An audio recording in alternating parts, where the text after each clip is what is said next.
Welcome to English Baba channel. Class 9 science new book है exploration, उसका chapter number 3 है tissue in action. आज हम करेंगे इसके एनसीईआरटी सॉल्यूशन और क्वेश्चन आंसर। तो जल्दी से वीडियो को लाइक कर दो। आई होप चिल्ड्रन आपने वीडियो को लाइक कर दिया है और अभी तक चैनल को सब्सक्राइब नहीं किया तो सब्सक्राइब कर दो सो दैट आपको हमारे सारे अपडेट्स मिलते रहे। स्टार्टिंग कर रहे हैं रिवाइज, रिफ्लेक्ट और रिफाइन वाले क्वेश्चन से। तो पहले कुछ एमसीक्यू क्वेश्चन दिए गए हैं। क्वेश्चन नंबर 1 आपसे पूछ रहा है, meristematic tissue divide repeatedly.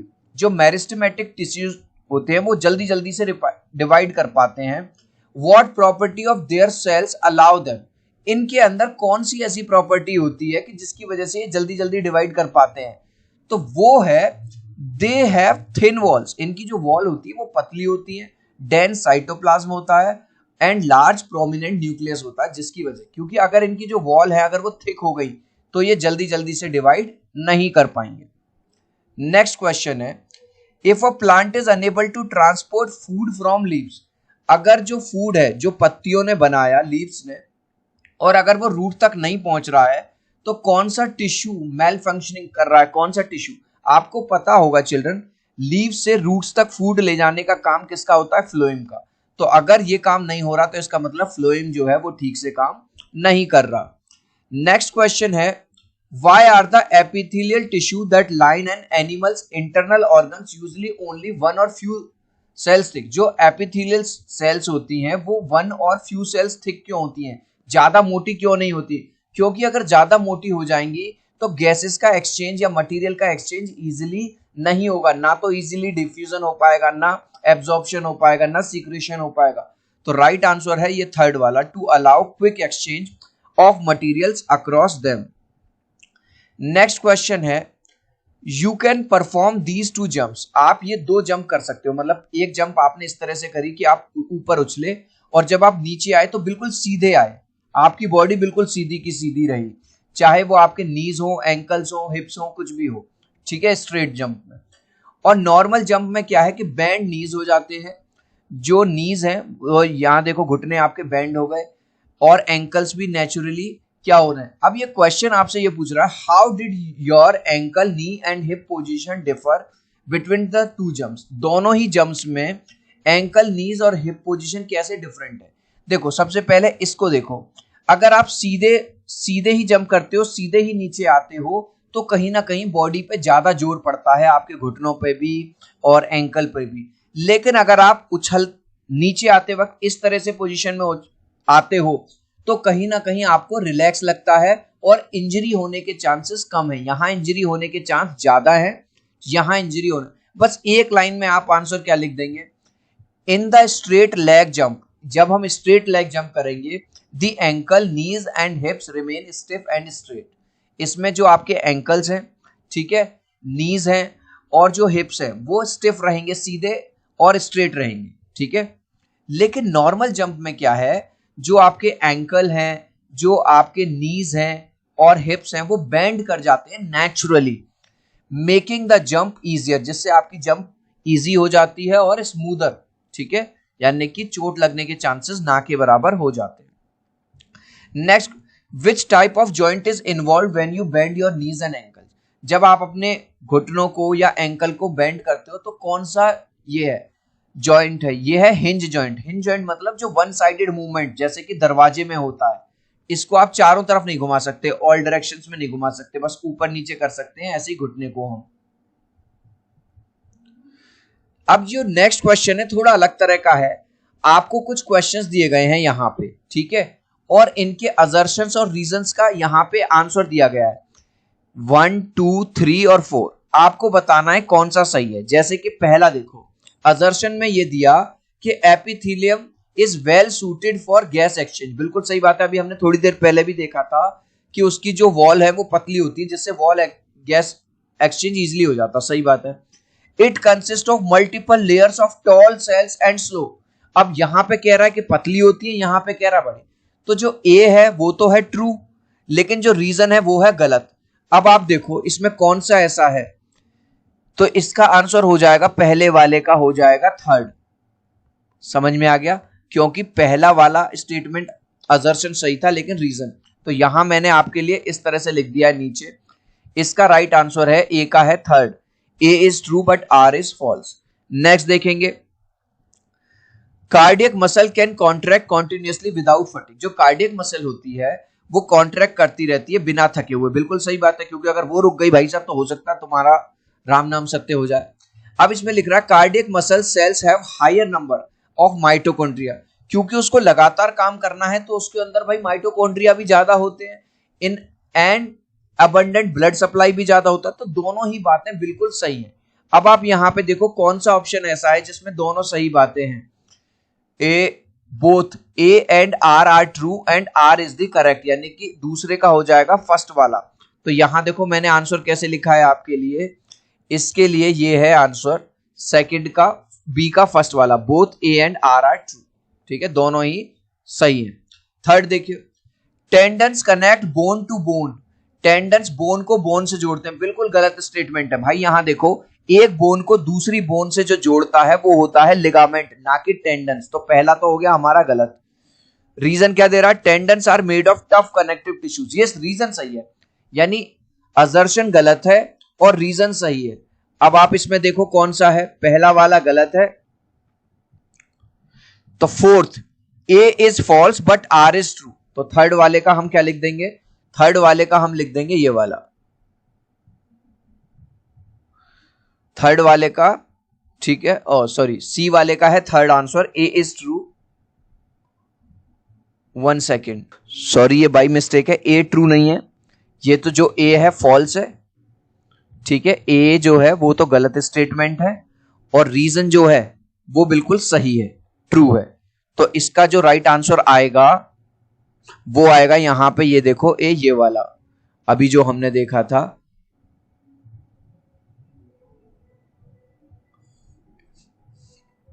Fourth. ठीक है, तो इसके आगे बस आप फोर्थ लिख देंगे, ये। ठीक है, सी का है आपका फोर्थ, जिसमें पहला सही है, सॉरी पहला गलत है और दूसरा सही है। असर्शन दिया हुआ है इन अ हिंज जॉइंट। अभी हमने देखा था हिंज जॉइंट जो एक ही तरफ, movement occurs primarily in one plane, एक ही प्लेन में होता है, ऊपर नीचे जाएगा या तो, या इधर उधर ही जाएगा। बिल्कुल सही वाली बात है पहली। The bone ends are shaped and allowed sliding in all direction. हर डायरेक्शन में मूवमेंट होगा नहीं, तो पहला सही है और दूसरा गलत है। तो A is true but R is false. ठीक है, अब है नेक्स्ट क्वेश्चन। ये चारों के मैंने आंसर दे दिए, ए का है थर्ड, बी का है फर्स्ट, सी का है फोर्थ और डी का है थर्ड। यहां देखिए, plot a graph between the age of a tree in years on X axis. यानी कि एक्स एक्सिस क्या होती है, नीचे वाली होती है ये वाली एक्स एक्सिस। इस पे तो आपको एज दिखानी है ट्री की, and the diameter of the tree along with the number of annual rings formed over the time on a y axis। और y एक्सिस यानी कि इस पे आपको दो चीज दिखानी है। क्या दिखानी है, डायमीटर दिखाना है और आपको नंबर ऑफ एनुअल रिंग्स दिखानी है। अब इन्होंने डेटा यहां पे दे दिया, देखो एज जो हमें एक्स एक्सिस पे दिखानी है 5, 10, वो हम यहां दिखाएंगे। तो यहां ये देखो मैंने आपके लिए यहां पे ये ग्राफ बना दिया। एक्स एक्सिस पे हमने दिखा दी आपकी भाई एज दिखा दी, और आपका नंबर ऑफ एनुअल रिंग्स और डायमीटर वो हमने दिखा दिए यहां पे। इधर हमने दिख दिया नंबर ऑफ एनुअल रिंग्स तो है ये वाली इस कलर में, और डायमीटर है ये। अब इस चार्ट को थोड़ा सा ग्राफ को समझ लेते हैं। यहां पे देखिए, जब ट्री की एज 5 साल थी, बहुत ध्यान देना यहां पे, तो उसका डायमीटर 4 था और नंबर ऑफ एनुअल रिंग्स 5 थी। 5, 4, 5, ध्यान से दो। जब 5 साल का था तो डायमीटर 4 सेंटीमीटर का था और एनुअल रिंग्स 5 थी। तो देख लेते हैं अपने ग्राफ में, पहले गए हम 5 साल पे गए, हम यहां आ गए 5 साल में। ठीक है, अब आप यहां देखो एनुअल रिंग्स कितनी थी, 5। ये रही हमारी एनुअल रिंग्स, तो देखो ये हमने दिखा दिया यहां पे ये 5, और डायमीटर कितना था 4। तो ये देखो 5 से थोड़ा सा नीचे, समझ में आ गया, ये दोनों पॉइंट आपको समझ में आ गए। अब यहां पे दूसरा पॉइंट देखो, जब ट्री 10 साल का था तो एनुअल रिंग्स तो 10 थी। ठीक है, अगर आप ध्यान दे रहे हो जितने साल का ट्री है उतनी ही एनुअल रिंग्स है। 20 साल का है तो 20 है, 25 साल का है तो 25 है, और 30 साल का है तो 30 है। लेकिन जो डायमीटर है वो थोड़ा अलग है। अब देखो 10 साल पे कितना है, 8 है डायमीटर, तो देख लेते हैं। अब यहां पे आ गए हम 10 इयर्स पे, एज यहां पे। अब डायमीटर देखो दिख गया, ये 10 से थोड़ा नीचे अगर हम यहां मिलाएंगे 8, लेकिन हमारी रिंग्स कितनी है 10। क्या ये वाली बात आपको समझ? तो इस तरह से हमने ये पूरा ग्राफ बनाया। अब इसके नीचे 3 क्वेश्चन और पूछे गए हैं। Analyse the graph in terms of the diameter of the stem over the time and share, यानी कि जैसे जैसे टाइम बढ़ता गया उसका डायमीटर कैसा होगा। अब यहां देखो टाइम का मतलब है एज। अब आप देखो जैसे जैसे ट्री की एज बढ़ी, जब 5 साल का था तो डायमीटर 4 था, 4 सेंटीमीटर था। 10 साल का हुआ ट्री तो 8 हो गया, 20 साल का था तो 24 हो गया। तो यानी कि हम ये देख रहे हैं जैसे जैसे ट्री की एज बढ़ रही है ट्री का डायमीटर भी बढ़ता जा रहा है। यानी कि हम ये कह सकते हैं ट्री की जो एज है वो डायरेक्टली प्रोपोर्शनल है डायमीटर के। जैसे जैसे एज बढ़ रही है ऐसे ऐसे डायमीटर बढ़ रहा है। तो बस एक लाइन में आंसर लिख देंगे फर्स्ट वाले का। क्या लिखेंगे आप? पहला क्वेश्चन इन्होंने पूछा है आपसे, the graph shows that as the age of the tree increases, जैसे जैसे एज बढ़ रही है the diameter of the stem also increase, diameter भी बढ़ रहा है। नेक्स्ट देखिए, what is the relation between the diameter of the teak tree of the annual rings. अब ये पूछ रहा है डायमीटर में और एनुअल रिंग्स में बताओ। अब यहां देखो 4, 5, 8, 10, 24, 20, जैसे जैसे डायमीटर बढ़ रहा है वैसे वैसे भैया एनुअल रिंग्स बढ़ रही हैं। यहां पे भी वही वाली बात है, आंसर में आप सेम चीज लिख देंगे। As the number of annual ring increase, जैसे जैसे रिंग्स इंक्रीज कर रही हैं डायमीटर भी बढ़ रहा है। लास्ट क्वेश्चन इन्होंने जो इसमें पूछा है वो पूछा है which specialized tissue is responsible for the girth of the stem. Stem की गर्थ का मतलब उसकी चौड़ाई को बढ़ाने के लिए कौन सा जो विथ को बढ़ाने के लिए कौन सा टिश्यू रेस्पॉन्सिबल है, और ये कहां मिलता है? तो वो है कैम्बियम टिश्यू। और ये कहां मिलता है? It is located between xylem और फ्लोएम के बीच में होता है स्टेम। ठीक है जी। क्वेश्चन नंबर 8 है, in a forest it was observe that one of the trees was severely debarked by an elephant. एक फॉरेस्ट में ये नोटिस किया गया कि एक बड़ा सा जो ट्री था उसकी जो बार्क यानी जो छाल होती है उसको बड़ी बुरी तरह से डैमेज कर दिया था एक हाथी ने। To meet its food requirement, क्योंकि बार्क में क्या होता है न्यूट्रिएंट होते हैं, तो उसको खाने के लिए मतलब उसको चाहिए खाना। As the bark is rich source of nutrient, क्योंकि बार्क में अच्छे न्यूट्रिएंट होते हैं। Based on your learning answer the following. अब इन्होंने इससे रिलेटेड अब कुछ क्वेश्चंस पूछे हैं। Which functions of the tree are hampered by debarking. भाई अगर किसी ट्री की डीबार्किंग हो जाएगी तो उस पे क्या खतरा मंडराएगा? भाई उसकी प्रोटेक्शन कम हो जाएगी। आपकी घर है, आपके घर की अगर 4 दीवारी यानी कि जो दीवार है वो तोड़ दे कोई, कहीं पे वो हो जाए तो क्या है कि आपकी प्रोटेक्शन में खतरा आएगा ना, कोई भी अंदर चला जाएगा, कोई चोर आ जाएगा। Which plant tissue would be affected, कौन सा प्लांट टिश्यू सबसे पहले इफेक्ट होगा? सबसे पहले इफेक्ट होगा फ्लोएम। ठीक है, इवन आफ्टर डीबार्किंग के बाद। Which function of the tree would be hampered if the tissue beneath the bark were severely damaged?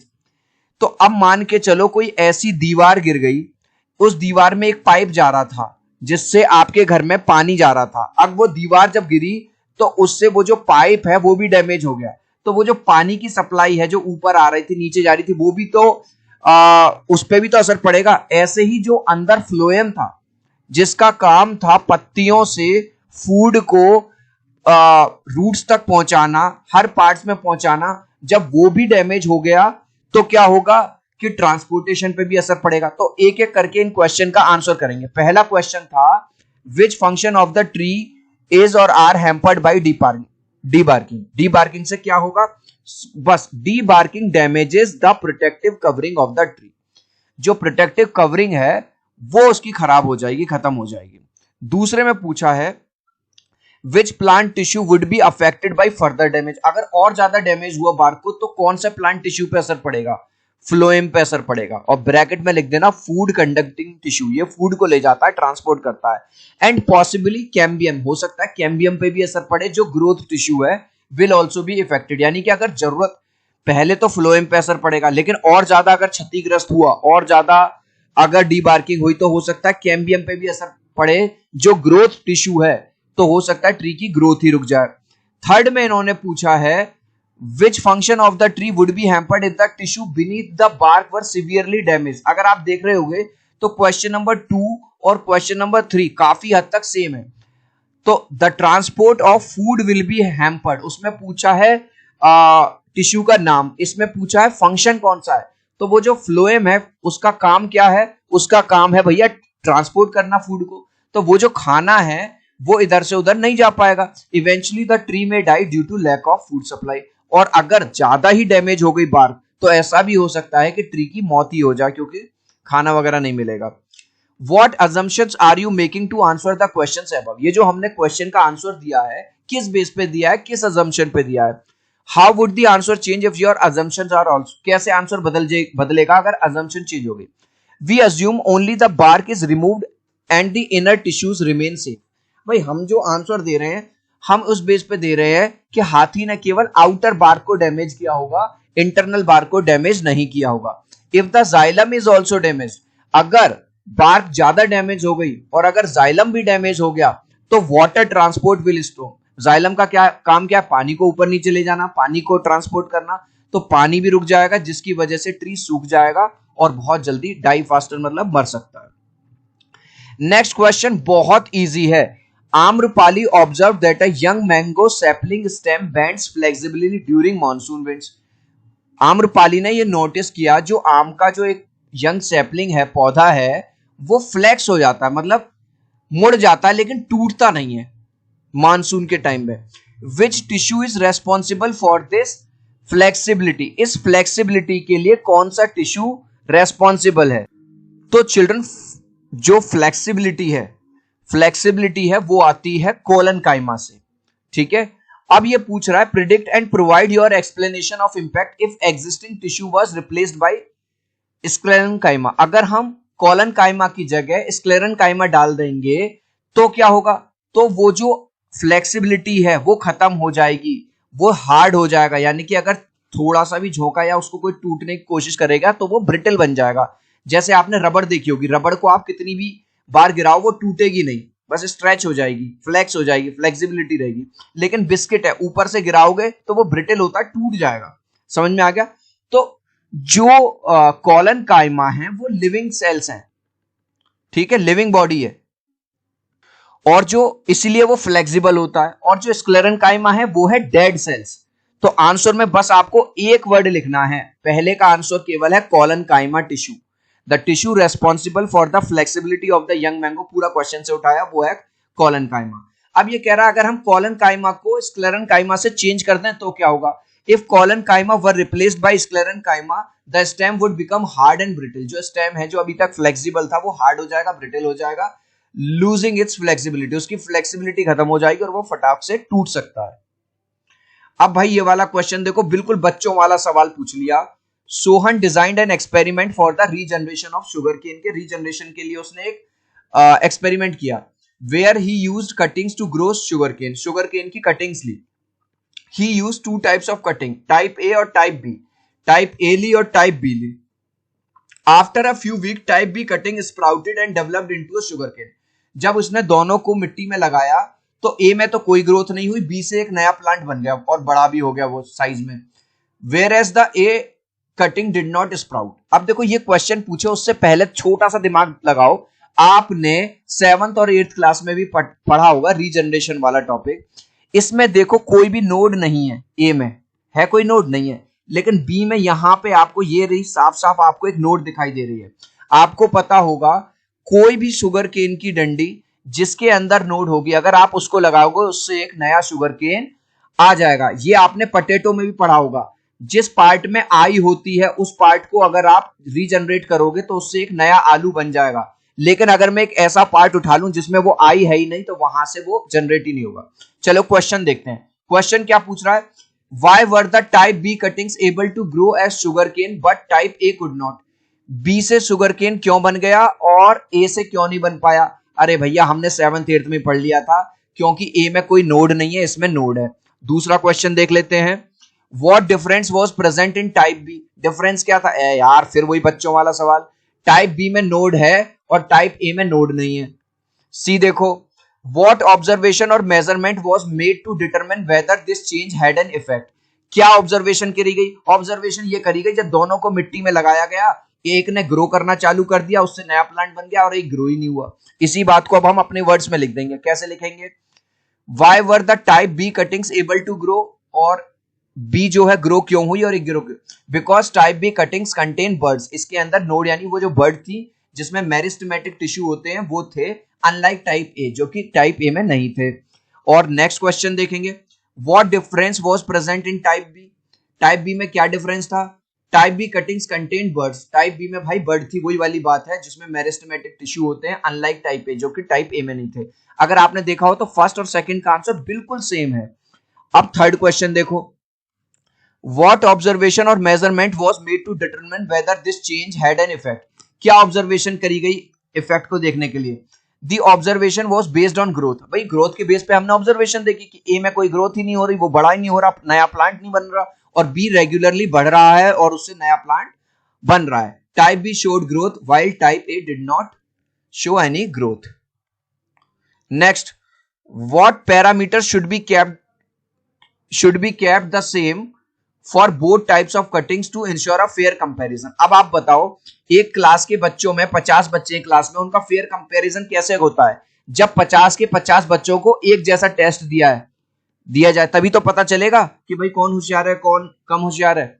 ऐसे ही इनको एक जैसा ही पैरामीटर दिए गए, parameters to be kept the same, जैसे नंबर 1 सेम सॉइल टाइप, ऐसा नहीं है कि बी वाले को आपने अच्छी सॉइल दे दी और ए को बंजर जमीन में लगा दिया, नहीं। सेम अमाउंट ऑफ वाटर, दोनों को बराबर पानी दिया और दोनों को सेम सनलाइट दी, यानी कि हमने जो हमारे हाथ में था वो दोनों के लिए सेम चीज रखी। फिर हमने देखा कि भैया जिसमें बर्ड थी वो तो ग्रो हुआ और जिसमें बर्ड नहीं थी वो ग्रो नहीं हुआ।